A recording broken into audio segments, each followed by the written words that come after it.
Essentially, they set up the scripts like way earlier. Then they spend a year just on rendering. So the rest are just rendering. Then they do another project. So the machine just keep on running.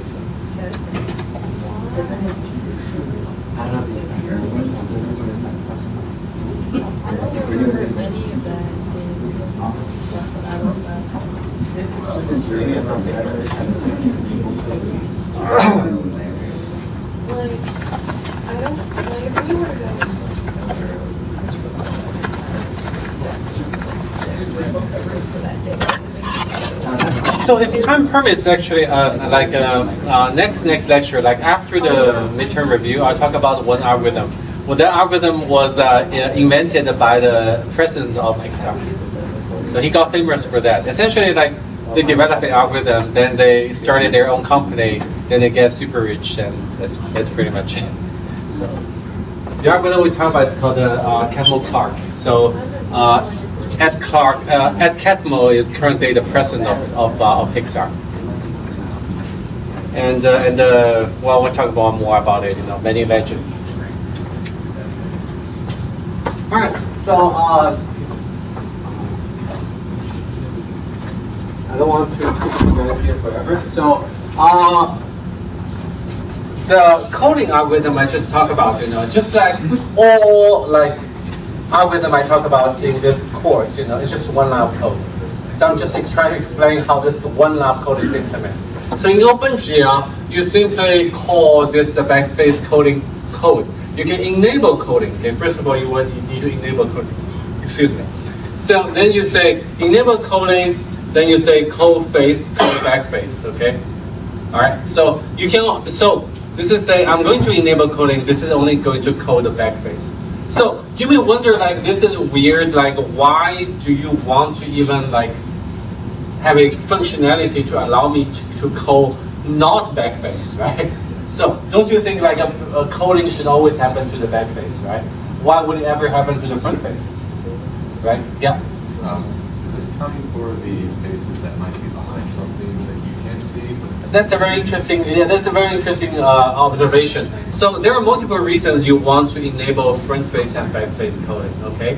So one reason is something called the depth heating. So remember, if I want to do a layer by layer and by layer, representation, right? So, for example, you're blocking him, but I want to call you out, right? So you want to see the second layer. So in that case, I not only need to code the back face, but I also need to code the front face. Okay. So the back face, front face, you can play with it, as the flexibility, the CCW means counterclockwise, okay? I count counterclockwise faces as the front face, okay? So then the clockwise face will be counted as back face, okay? Enable backface coding, code the backface, etc. Okay. Another reason that you want to use a backface coding or front face coding, which is very weird. Why do you want to code the front face? Is because that sometimes you want to render some very weird phenomena like reflection or refraction. In that case, light will penetrate the front face, right? Gets refracted or reflected, right, into the second face, right? So you have a reflection or refraction kind of phenomenon. In that case, there are many interesting tricks you can use. For example, you can code the front face, then code the back face. Then you can measure, by comparing the front face and back face, you can measure, for example, how much distance the light traverses in 3D space. Okay, so these are all kinds of tricks when you do the different front and back face coding. All right, so for the second half of the lecture, I'm going to repeat some of the materials and finish up some of the materials I did not finish last time. So once again, I want to come back to this visibility problem. Okay, so all right, so by far we have the pipeline completed, right? Nearly completed, except for illumination, which we'll talk about for the second half of the semester. So, except for illumination, that is computing the color, RGB color of each vertex. Everything else is completed, right? Everything else in the pipeline is completed. Start with geometric transformation, 3D transformation, to trivial rejection, throw away, all these vertices, right? To viewing transformation, right? To projection, then to rasterization, then to display. Right? The whole pipeline is complete. But the homology is complete is not exactly true because I have one more issue to resolve. That is occlusions. So when I project one triangle and another triangle onto my screen, right? You can project all these triangles on my screen, display it, right? But some of the triangles will overlap with each other, right? Because you don't have the depth information when you project. You actually, indeed, you lose depth information, right? You don't know which Z is bigger, which Z is smaller. And there's no mechanism in the pipeline for you to handle that. So the last thing you need to resolve, which is the most important, is visibility, okay? Is occlusion and visibility, okay? So I talked about the part of that, right, from last lecture, and I want to finish it, okay? So, so essentially, like, visibility basically wants to say, okay, if a triangle is in the front, I want to display it. If it's occluding the other triangles, I want to, hide a part of the other triangles, right? So I want to have a mechanism to do that, right? So essentially, there are two possible mechanisms to do that, okay? It's kind of, the first is sort of what I repeat what I said last lecture, okay? One is the per pixel base. It's a per pixel based solution. So, per pixel based solution also have two solutions, okay? The first solution is raycasting. The second is a Z-buffer.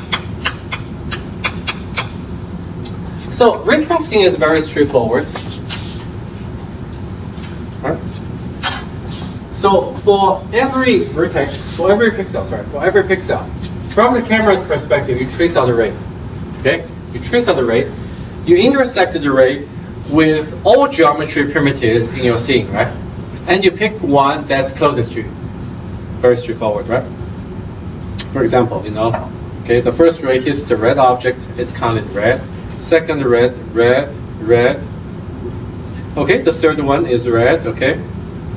Then blue, green, green is in front of red. Blue, okay. Okay. Keep on going, green, green, green. So that's the process. It's pretty straightforward, right? For every pixel, shoot out the ray. Do the ray and the geometry intersection, okay? Find the one that's closest to you. Find the intersection point that's closest to you. And call it a day. That's it. Okay? Is it clear? Okay. And this is an expensive algorithm, like I said last lecture, right? Because if I have m pixels, okay, and I have m primitives, okay, and m triangles in the scene, and m pixels are my image, right? So the total complexity is n times m, right? Because for every pixel, I need to do m intersections, right? So I have total of n pixels, then m times n, right? And this is a lot, because usually if you have a 1K by 1K image, right, you have 1 million pixels, right? And if your scene contains 1 million triangles, you can do 1 million times 1 million. That's a huge amount of computation for render one image, right? So this is not very flexible, okay? And by the way, this is your part of your third homework assignment. Unfortunately, that's why it's so slow and why it can loop forever, okay? All right, so this is called a ray casting. All right. Alternatively, by the way, this ray casting algorithm does not fit into your graphics pipeline. What do you think about it? In your pipeline, this is a triangle-oriented pipeline, right? You have all the triangles. You have a soup of triangles, right? A soup of triangles. You do the modeling, do the viewing transformation, do the projection, do the rasterization, right? You're done, right? Nowhere in your pipeline you can fit such a scheme. There's no way you can say for every pixel, trace out the ray, intersect with a geometry. It doesn't fit into your pipeline. So your pipeline does not support it either. Does it make sense? Okay? All right. So alternatively, what your pipeline potentially supports is called the Z-buffer. So instead of tracing out one pixel at a time and determining the depth of the ray and object intersection, okay? You do it inversely. You first rasterize every triangle, right? You have a scene, right? They contain many, many triangles, right? So you render them, okay? You raster them. You go through the pipeline once, okay? So originally, when you go through the pipeline once, you should get the RGB color, right, of every vertex, right? Makes sense, right? Instead, in addition to the RGB color for every vertex, okay, you also store the distance, which is the Z value. you store the z value, okay, of every vertex. So when you do the projection, right? Remember, I go through the pipeline, triangle, do the viewing transformation, do the projection, then you project onto your screen, right? When you project a vertex onto your screen, you also store its z value, its depth value. Does that make sense? Okay, so during rasterization, rasterization is an interpolation scheme, right? It's interpolation. During rasterization, you not only interpolate the RGB color, but you also interpolate the z value. So every pixel will have a z value. Every pixel covered by a triangle, right? It's a triangle pipeline, right? When triangle comes in, every pixel lying inside this triangle will have a z value. Makes sense, okay? All right, so then if a new triangle comes in, so this triangle will also cover part of the pixels, right? Some of the pixels, right? Then it's going to test whether my previous z value, right?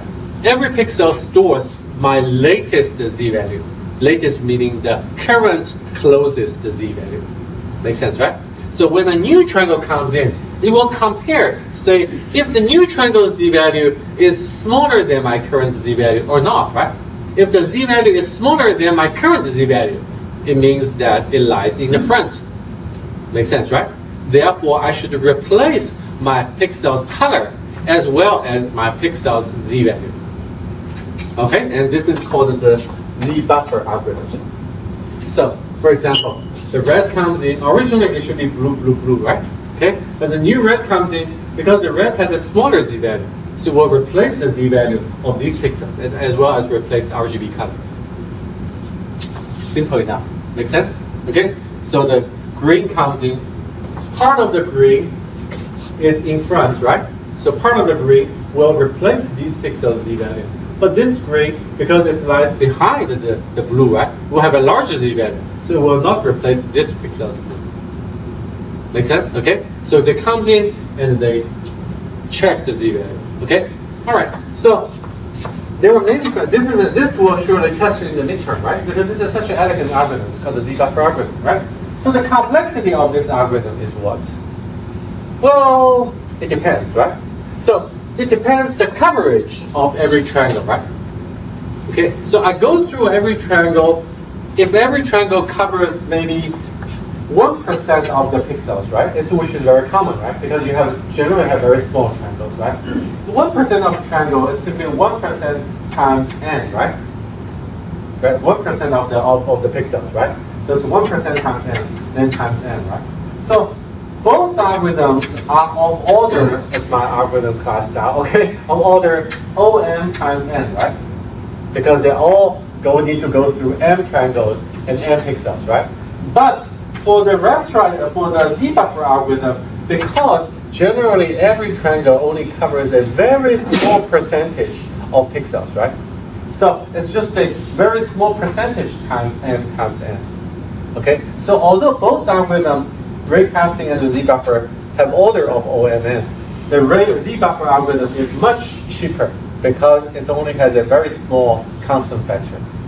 Okay? All right? So this is the first thing, okay? So the z-buffer algorithm is much cheaper and a much better algorithm. The second question is that with the z-buffer, all triangles can be rasterized, can be mapped randomly. They can render out of order. So, right, because I don't really care which triangle comes first, which triangle comes next, right? As far as I keep track of the corresponding pixel z value, I'm guaranteed by the end of the day I get the right result.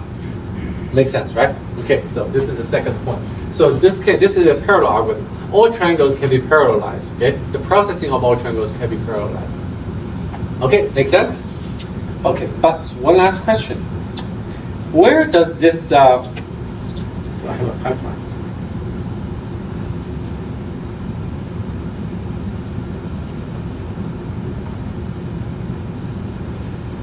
Okay, let's look at the pipeline here. All right, so this is my pipeline. Modeling, transformation, shear rejection, illumination, viewing transformation, clipping, projection, rasterization. Now you know every stage's meaning, right? At this moment, you know every stage's meaning, what every stage does, right? Okay, so where does my where does my Z-buffer algorithm fit into this pipeline? So, obviously, I need to get every pixel's Z-value, right? You have a triangle, it comes in, right? I want to measure of all the pixels covered by this triangle, what's its Z-value, right? Okay, so it will happen in rasterization, right? Because when doing rasterization, I will need to check, we need to not only rasterize, interpolate the RGB color, but also interpolate the Z-value. Okay, all right? Okay, so it will happen here, right?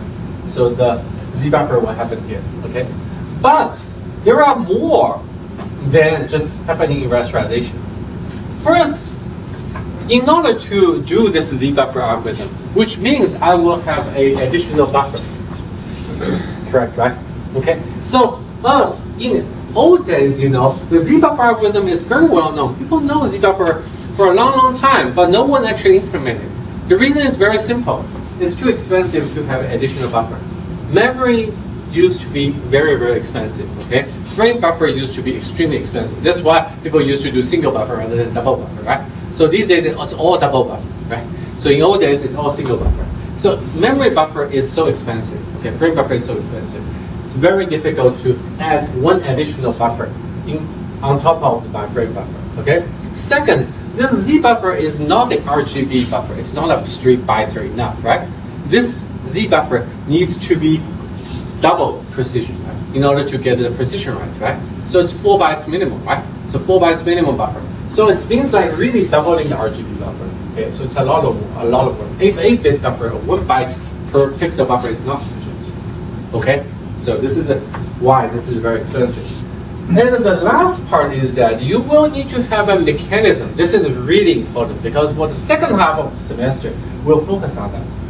You will have a mechanism to do per pixel based operation. In this specific case, your per pixel based is per pixel based comparison. Makes sense, right? You have a current value, Z value for this pixel. Now you have a new value for this pixel, right? So you need to do a very simple operation, which is compare, right? When you compare, you will need to choose whether I keep or whether I replace, right? Correct, right? When I render the triangle, right? Originally I have a color red, new triangle comes in, which is blue, right? I need to compare the Z value of the pixel, right? Then I decide whether I should keep my red color or want to switch it to blue. Okay? So I need to have this mechanism, which means in order to do Z buffer, I will need to have some kind of per pixel based operation. Correct? And this is often called the pixel shader or fragment shader, okay? Which we'll talk about in depth in the second semester. We talk about GPU, per pixel based processing. Okay? So the Z buffer is the first ever per pixel based operation. The Z buffer implementation did not happen, okay, until maybe year 1998, you know, very, very late, okay, when you have the first generation of GPU, okay, because you have to do per pixel based operation. All right, okay? All right, so this is two things, per pixel based visibility, okay, occlusion, all right? All right, so finish talking about the per pixel based, the rest, okay, we'll talk about, let's see, per triangle based.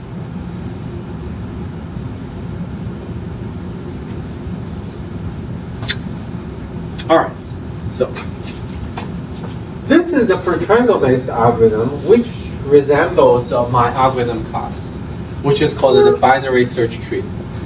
All right, what is binary search tree again? What's a binary tree? What's the property? At any given node, everything that's on the left side of the node is higher than everything on the right. Yeah, for every node, my left is smaller than you, right? My right is bigger than you, right? Right? Okay, greater than you, right? So this is a binary search tree. Okay, all right. So remember, my goal is to do some kind of like a visibility, right? So you give me all these triangles. You have 1 million triangles, right? What I'm going to do is I'm going to order you guys, okay? I'm going to order you guys in a special data structure, just like a binary search tree, okay? And once I finish constructing a data structure using all the information, all the triangles, then I'm going to traverse the tree. And I want to guarantee after traverse the tree, I get the right order. Okay?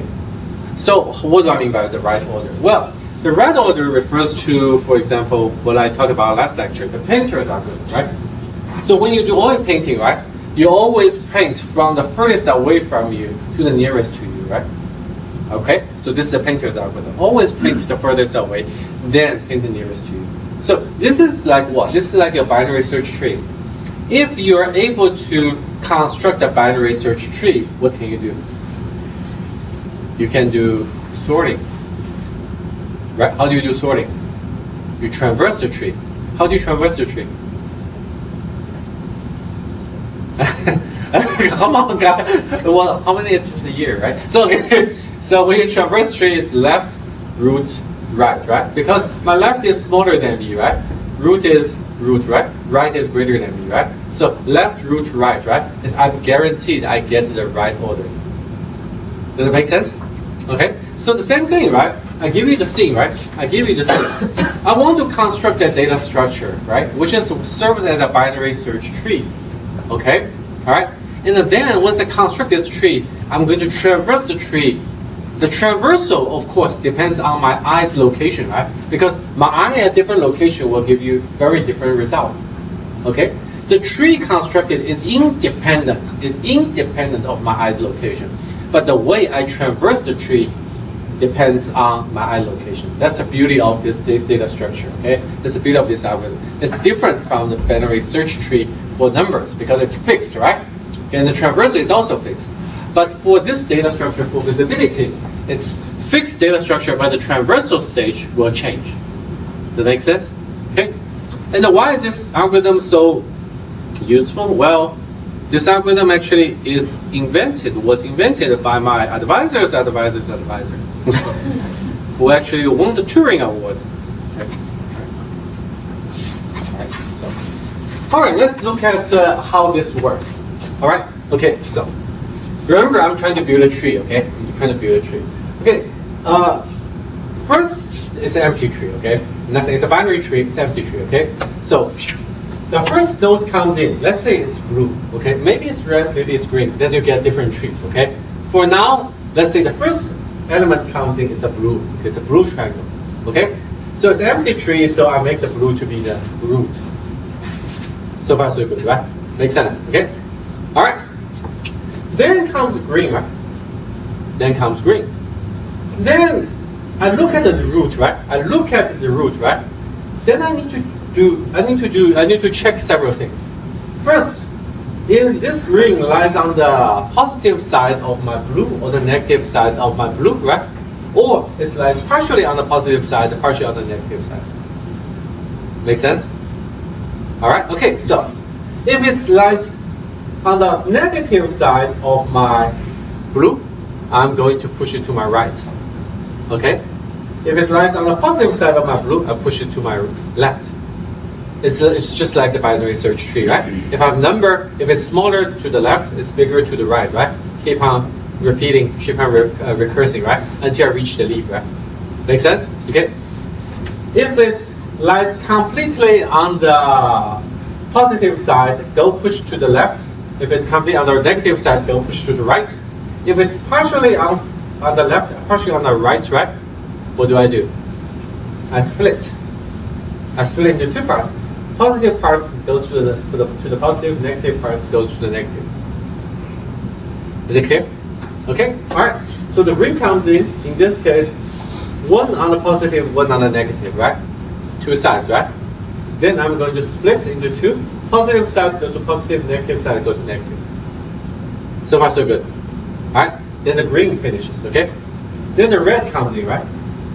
All right. First, check against the root, right? Check against the root. The blue, right?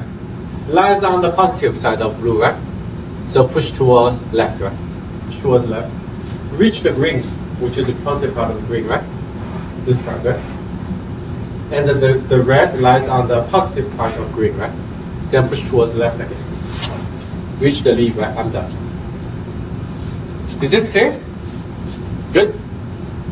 Okay. All right. Let's do a little bit of exercise. This is a very interesting app, the JavaScript All right. I'll put the link online so you guys can play with it. All right. So initially it's empty, right? So the first element I add. All right. Okay. The first element I add is a root, right? So this is 0. Okay. This is the number 0. Okay. Is the root. Is it good? Okay. All right. Blue thing or camera? You mean this, right? The purplish. Okay. Okay. Yeah. It's my camera. That's nothing. I want to remove it for now because the camera only takes place on the traversal stage. The construction stage has nothing to do with the camera. Okay. All right. So which means you can pre-process the data structure. All right. Okay. Okay. So now I'm going to add one more. Okay. If I add this one, what would happen? If this is 1. So it will be 1 on the positive, 1 on negative, right? We'll split, right? So 1, we'll split it into 1 back, 1 front, right? 1 front to the left, 1 back to the right. Okay, so far so good? Okay, so you may wonder what this number, the size of the side, right? The number means which node it is, right? So I can put 0 on this side, I can also put 0 on this side, right? I can put it on any side, okay? Either side, okay? So the side I put on means it's actually the back-facing side. Okay? It will not change the result. If I put the 0 here, then this becomes the back, this becomes the front. Okay? All right? Okay, then it won't change the result. Okay? So 1 back to the right, 1 front to the left. So far so good? Okay, let's do one more. If I do this, what would happen? Well, this one will first go to the root, right? Which is 0, right? It will lie on the front, right? Will lie on the front of that, right? So it will push towards left, right? It will push towards left because it will lie on the front of 0, right? And then I will reach 1F, right? Reach 1F. Then 1F, then it becomes the case that it's split, right? 1 on the front, 1 on the back, right? So we'll split. The positive part goes to the front, right? Negative part goes to the back. Right. So 2 comes in. 2 comes in. Compare with 0, it lies on the front, right? Because the number are writing on this side, right? Okay, I put the 0 on this side. So this on the negative side, so it will push towards the left, right? 2 push towards the left. So 2 push towards the left, now it reach 1F, right? 1F is here, right? Reach 1F. 1F will split 2 into 2 parts, right? 2F and 2B, right? Make sense, right? 2F, 2B. Again, the number corresponds to the back side, okay? Where I put the number corresponds to the back side. So 2, this will be the front, this will be the back, okay? So 2F will go to the left, 2B will go to the right. Are we good? Okay, yeah? But how about you made 2 across the 0? What? You made it 2 across the 0. Oh, you assume, then you're in trouble because you assume the geometry won't intersect with each other. Oh, okay, right. But it doesn't matter. Even if 2 across the 0, then it will be split, right? It will be split into 2 parts. So it's just one singularity, there will be intersection point, which is weird, okay? It won't change the algorithm, okay? Generally it won't happen, okay? But even if it happens, it doesn't matter. Is it clear? Okay? So you asked me, if I were you, I will be a bit confused in the sense that, where do you put this number, right? 2 can be on this side, 2 can be on this side, right? If 2 puts on this side, then the result will change a little bit, right? Because the next one, which one is on the front side, which one on the back side, right? So you can wonder, it sounds like, okay, it will change the result, right? Yes, it will change the result of the tree construction for sure, but it will not change the result of the final visibility traversal. Okay, all right. Okay, so far so good, right? You can construct a tree like this. Okay, all right. So, like when you guys were kids, like did you play Doom? No. Okay. A little bit. Okay. All right. Let's see.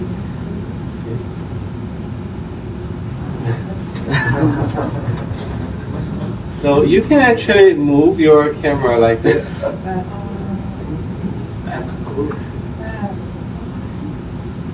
All right. Okay. All right. Okay.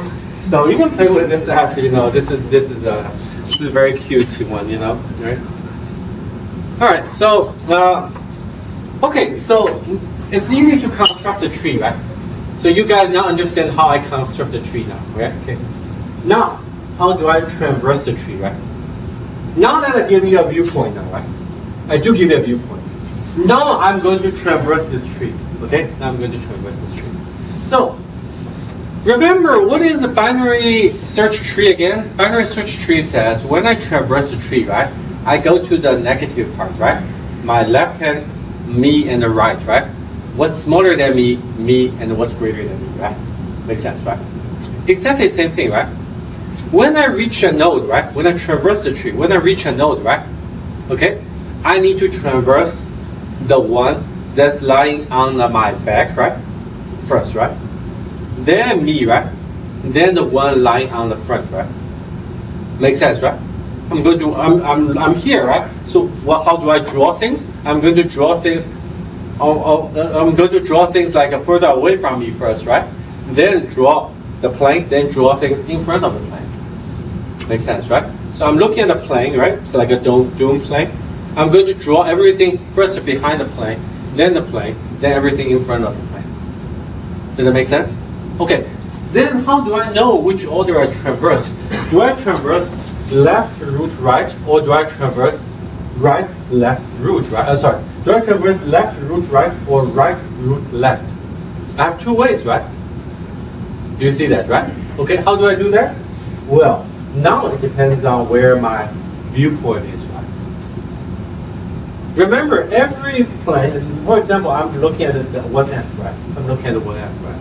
1F is a plane, right? Okay.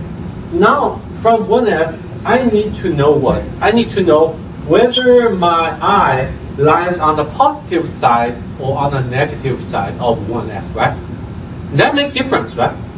Because if I'm lying on, see, one, if I'm writing 1 here, it means this way is the front, right? Sorry, this way is the back. This way is the front, right? This way is back, this way is front. Make sense, right? Therefore, I'm going to traverse which one first? Always back first. Painters are with me. I always draw things further away from me first. So I'm going to do this, then this, then this, right? This. Does that make sense? Okay. So at 1F, right? At 1F, right? I'm going to do this, then this, then this, right? So because this is the back, this is the front, right? In this case, I'm going to do 2D first. Right, root, left. Right, root, left, right? But with respect to this, right? Initially, with respect to the first element, this one, right? Okay? This one lies on the back, right? Because I write the 0 on this side, right? So the eye lies on the back side of the plane, right? So in this case, I'm going to traverse the front, then this, then the back. So it's left, root, right. So it's like a binary search tree. The only difference is traversing the tree anyway, right? The only difference is that at every node, right? At every node, I need to dynamically decide, should I go left, root, right, or should I go right, root, left? That's clear? How do I know that? By how I write which side is the front side, which side is the back side. That will tell me which side should I traverse first. Okay? All right? Okay. So the construction, once again, the construction of the tree is independent on my eye point. Makes sense, right? It's just constructed like this. All right? You can write the number either side. The tree will be different. The binary space tree, partition tree, will be different. It will be a very different tree. Okay? But the result will be the same. The traversal result will be the same. Therefore, in the midterm, I'm going to draw some of these structures, right? And I'm going to give numbers 0, 1, 2, 3, 4, 5, right? On different sides, right? Then you're going to build a binary search tree for me, okay? Then I'm going to give you where my eye point is. Then you're going to traverse, okay? You're going to traverse. Is it clear? Okay. let's do this again. For example, if I put my eye point, this tree is fixed, independent of my eye point, right? If my eye point is here, let me put my eye point here. Okay? All right? If my eye point is here, what's the order of traversal? Well, first I reach the root, right? Correct, right? So the eye lies on the back face side or the front face side, in this case, with respect to 0. Back, right? Remember the numbering side is the back face side, okay? The numbering side is the back face side, okay? So 0, the eye lies on the back face side. So the traversing order will be left root right or right root left. Because this lies on the back side, I will need to traverse the front side first, right? Because I'm drawing further away from you first, right? So it'll be front, root, right. Make sense? Okay. So from 0, I'm going to traverse this, then this. Is it clear? You just look at the root, okay? You don't even need to look at anything else, you know. Forget about everything else. Compare with the element 0. Compare with element 0. The eye lies on the back side of the element, right? Because that's my definition, right? It's my definition. I'll put a number there, right? If it lies on the back side of the element, I will need to traverse the front first, right? Then the element, then the back, right? Drawing further away first, right? Furthest away, then B, then closer to B. So in this case, it will be 1F, 0, 1B. Okay? Right? Left, root, right. Make sense? Okay, now that's the root, 1L. It's a traversal, right? It's a binary tree traversal, right? At 1F, right? Okay, which side is it? At 1F, it lies on the back side again, right? Because I'm put number here, right? Number is here, right? The numbering side it corresponds to the back side, right? Put number here, so the I is here, so I will do 1F first, right? Front, right? That's front, the element, the right, right? So I will, again, I'm going to do left, root, right. Okay, so the final traversal order will be draw 2F, draw 1F, draw 2B, draw 0, draw 1B. Right? Remember the traversal order. At the root, it's this, right? Right? At this, it's this, right? So it will be the traversal order will be this, right? So this will be the first, then this will be the first of first, right? So 2F, 1F, 2B, 0, 1B. Is it clear? Okay, I know it may sound clear at first, okay? I think it will get confusing very quickly, okay? So the best exercise you can do is actually go back and play with this app, you know, build something yourself to see if it makes sense, right? Okay, because in the end, I'm going to test you on that, right? So, for example, if I put my eye here, okay, what will be the order? Again, I reach the root first, right? Reach 0 first, right? But in this case, the eye lies on the front, right? Lies on the front of element 0, right? So therefore, the traversing order will be the back, the element, the front. Make sense, right? So in this case, it will be right, root, left. Make sense? Okay. Then at 1B, 1F, right? Again, the eye lies on the front of element 1, right? Because this is the element side, right? This is the back side. The eye lies at the front of element 1, right? So again, it will be the back, the element, the front, right? So it will be the back, the element, and the front, right? So in this case, the drawing order will be this.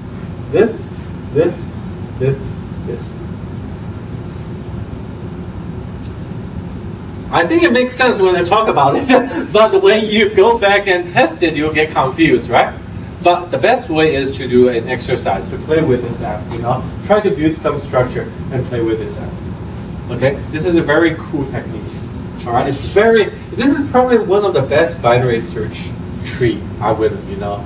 Binary search tree is just like numbering, ordering, sorting. So boring, You guys have no idea when I taught that how boring it was. Okay, all right. But this is more interesting because first of all, the traversal changes on the fly. Okay, the left root right or right left root really depends on where your eye is. Okay, then you change the order, and that's the beauty of this algorithm. The data structure is built in prior. It doesn't matter where your eye is. The beauty is on the traversal time, the ordering of the traversal changes on the fly. Depends on your eye location. Okay? Is it clear? Good? All right. Okay, any questions regarding this? Okay?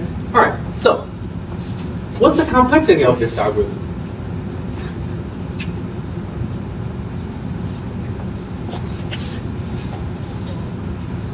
Well, the complexity depends on how many times it gets split, right?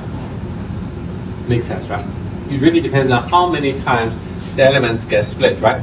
So, obviously, it's non-deterministic, right? Because you don't know which one comes first, which one comes next. You agree when you construct the tree, right? Okay, so, if I have, now this is a really fun part of the algorithm, right? If I have n elements, initially I have n elements, okay? What's the best case scenario? What's the worst case scenario? And what's the average case scenario? So what's the best case scenario? Yeah. So 9 gets split, so it's order n. Sure. And can you give me an example? Right? I think it's easy for you to give a number, right? But can you give me an example, yeah? The example is all the lines would be to the left of whatever your root one is. You mean... Right. Of course, this will happen, right? This is the best case scenario, right? Nothing gets split, right? In this case, it's essentially a linked list, right? As the tree degenerates to a linked list, right? Makes sense, right? Okay. Worst case scenario. Worst case scenario. Every time you add a new thing, it splits every other line that already exists. So what's worst case scenario? What's the worst case? Oh, what? Still order n. What's your guess? I mean, it's an obvious guess, I guess. Of course, right? Of course, right? You always get these 2 points, right? So, yeah, it's O n squared, right? Okay, it's O n squared. But the challenge is, will this happen? Do you think this will happen? Usually the best case versus the worst case just differs by a little bit. So I've already drawn, you see, I'm helping you guys to draw the best case scenario. Now you help me to draw the worst case scenario of O n squared. Would it be everything intersecting at a single point? Or everything intersecting? Everything intersects at a single point, and then you get the 2n. Right? Everything intersects at the same point, and then you get Everything intersects everything else. everything intersects with everything. Is it possible? I don't know. I don't know the answer. Okay. All right. And so you come. Yeah. Is it parallel lines the other way? Yeah. By, like, Precisely. pixel? Precisely.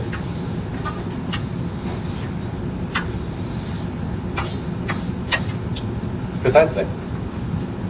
And this will happen when you do, you can't dig out the details. For example, you can do one horizontal, one vertical, one horizontal, one vertical, one horizontal, one vertical. And then you will have 1 plus 2 plus 3 plus 4. We always do that in the algorithm class, right? 1 plus 2 plus 3 plus 4 plus n, right? Which will give you O n squared. So this can happen. This can happen. When you have a grid, okay, this can happen. All right? Is it good? Okay. What's the average case scenario? Unfortunately, that's the wrong answer. Actually, it's a good guess. So someone guessed n log n, and I wonder where did it come from? Where did it come from? But sometimes the... No. You didn't give me the right answer. You got algorithm students. Where did we see? And sometimes we have best case scenario, worst case scenario, and average case scenario, and log n. When did we see that last happen? It's sorting, yes, of course sorting, but where? Which sort? Yeah? Oh, come on, you guys just return all materials I taught.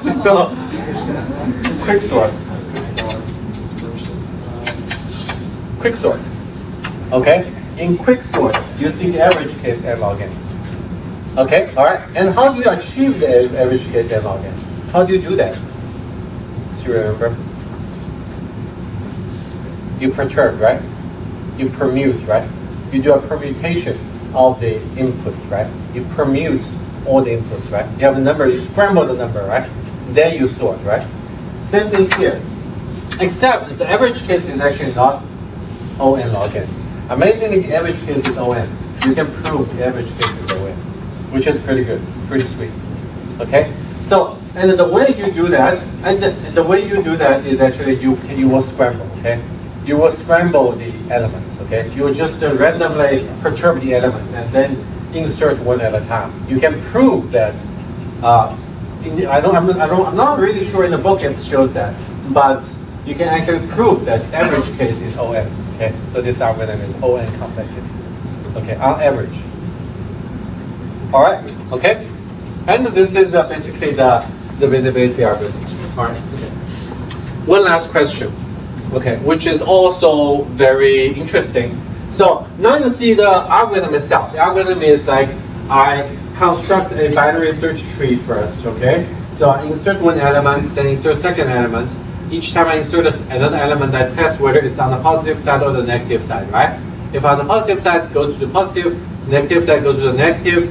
On both sides, split it, right? Makes sense, right?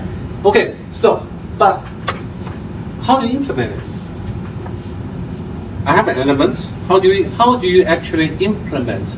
How do you know that one is on the positive side and one is on the negative side? How do you actually know that, right? You're writing a code, right? You're writing code to do that. So how do you physically implement it? So you have an element, right? You have another element, right? How do you know it's on the positive side, both on positive side, both on negative side? One on positive, one on negative. We also actually saw it in clipping, right?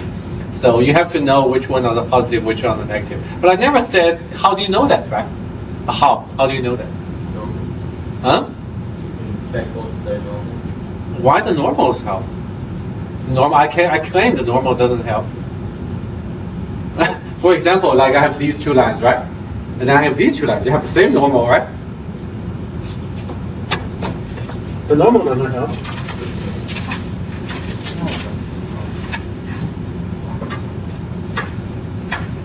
These two lines have this normal, right?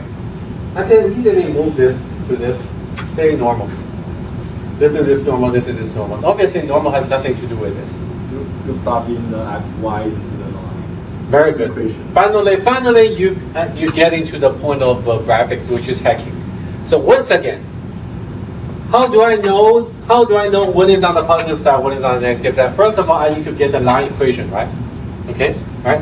So it doesn't matter. I'm done with the slides. Okay. So first of all, you will need to get a line equation from the endpoints, right? You have the two endpoints. x1, y1, x2, y2. You have the endpoints. And you want to get an equation. ax plus by plus c equal to 0. Okay? Are we good? Okay. So, we're not very good, by the way. We still don't know how to get ABC. But provided I know how do I get ABC. All right? Then what do I do? Well, just like your trivial rejection, I'm going to plug in this endpoint into this equation to see it's positive or negative, right? Plug in this point into this equation to see positive or negative, right? Makes sense, right? Both positive front, both negative back. If not, split. Are we good? Okay, so we're almost done, right? Okay. How do I get ABC? I have two endpoints, x1, y1, x2, y2. How do I get A, B, C?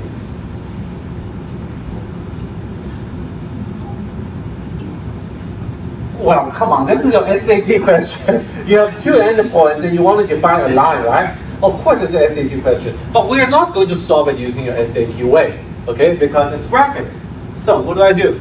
I do the common trick. I always plug in. My favorite trick in this course is just plugging. So I know x1, y1 lies on this line, right? Okay, so I have x1 plus by1 plus equal to 0, right? Makes sense, right? I know x2 is on this line. Makes sense, right? So what do? Subtract the two equations to cancel out the c. So I will have a x1 minus x2 plus b y1 minus y2 is equal to 0. Right, that's very simple, right? So, can you tell me what is A and what is B now? By just guessing. Again, I'm not doing algebra, okay? I'm just doing wild math, right? Wild hack, right? So what is A? So I just switch, right? What about B is equal to this, A is equal to minus this? I'm all set, right? Okay? So I simply say A is equal to, let's say, y1 minus y2.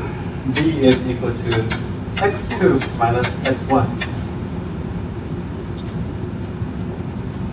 Are we good? Okay, so now I have A, now I have B. How do I have C? Oh, plug in. Thank you. Thank you. Finally. You can plug in. But okay, this is very interesting. So I can plug in x1 and the y1 into this equation, right? I can plug in x1, y1, which I get a C, right?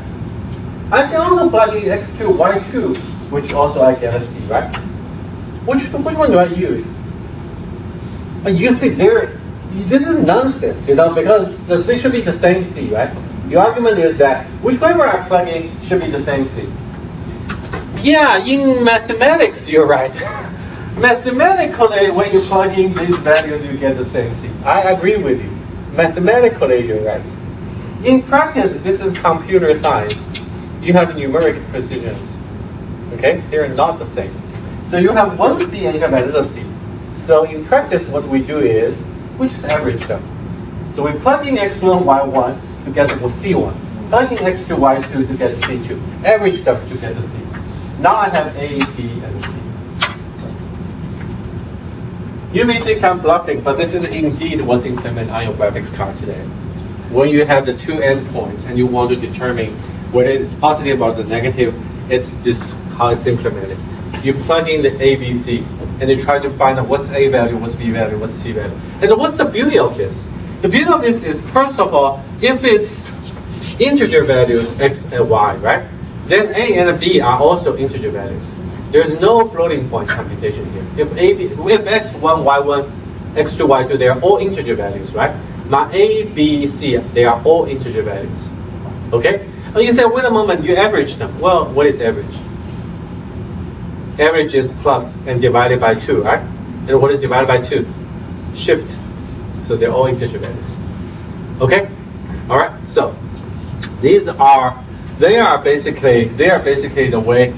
If I give you elements, line segments, how do you determine which one is on the positive side, which is on the negative side? Okay. All right. Finally, once you do that, you can build the binary search. All right.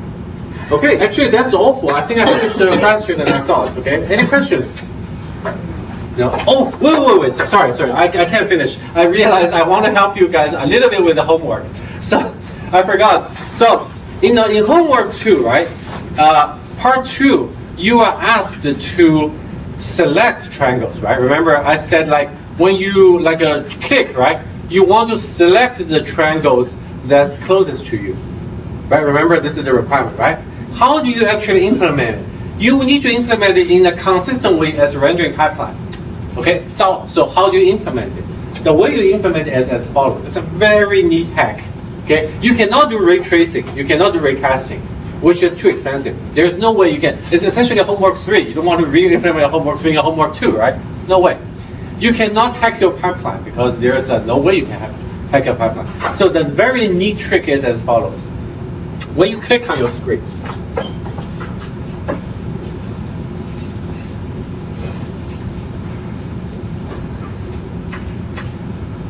when you click on your screen, there are many, many triangles on your screen, right? So I ask you, say, when you click on your screen, I click here, select this triangle and displays this triangle here, right? This is part 2, right? Homework part 2. So the way you do it is, you cannot do ray tracing, you cannot do hacking. So what you do is, you say, I'm going to render this scene again. I'm going to render this scene to a 1 by 1 pixel window. I'm going to render it. I'm going to render a tiny little window of my scene. That's clear? Now that if I do that, then it's good news to me. Because now I can go through my pipeline again, right? Before, there's no way for me to go through the pipeline, right? To emulate the pipeline.